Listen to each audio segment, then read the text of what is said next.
Hey everybody, this is Chad with Thriving Canine, and today we're going to talk about toys. Why do we need toys for our dogs? Because they like to chew and they like to play. And they actually need those activities as well, particularly the chewing, particularly when they're young.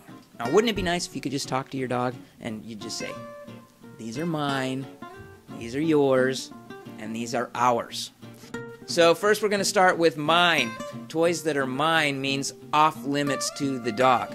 And these are typical items that get chewed up, right? Dogs like to chew on stuff. They need to chew on things. They're going to go for the remote control, probably one of the most chewed up items because we're always playing with it. It's got our smell on it. And the humans are playing with that thing. That must be top shelf stuff right there. So that when you're not looking, they're going to go for it. Another typical thing is the flip-flops and shoes, socks, things like that the dogs get a hold of and chew up.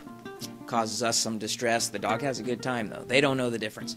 So we need to let them know that's my stuff, mine. That's off limits for the dog. So what you need to do is, for one thing, try and keep those things picked up. Manage your environment, especially if you have a puppy and a young dog. That's usually when these problems are happening.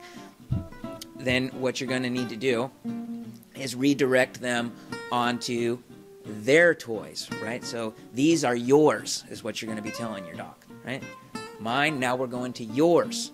And that would be things like, say, the Kong toy, and these are great. You can stuff the food in there. You can feed them their meals from there. Those things are out for them to have access to whenever you want. It's also a good idea to kind of rotate. Always keep something new in the mix. If this was the only toy around, you'll probably get bored. So sometimes we'll take that away for a while and leave this one out. So you have a few toys out all the time and just rotate them around. Okay?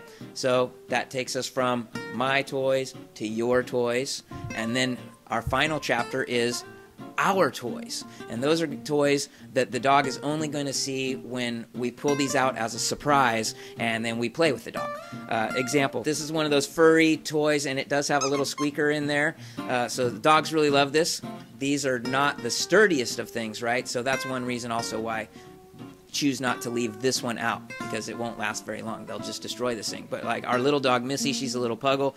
She's not that strong on the mouth, so we can play tug with her and fetch with her with this, and this will last a long time with her, used as an interactive toy, not left out all the time. So this is our toy. So it's just special. Special is key because we whip this out. They don't see that. But if I just only whip this out, and it's great, you can wing it around and play fetch with it. You can also play tug with it. So it squeaks, so it's got a lot of high value. She really goes crazy for this thing, but I'll usually keep this hidden somewhere and just whip it out for those special occasions, or use it as a reward for obedience training and stuff like that. So that way they get their chewing satisfaction whenever they want. They get to play games with you, so it really creates a great bond and a nice rewarding atmosphere for your obedience training. And then of course some things are just a no. You just never get to chew on that stuff. So that's it. Mine, yours, and ours. That's the way you do your toys, and I will catch you next time. Thanks for watching. This is Chad with Thriving Canine. See ya.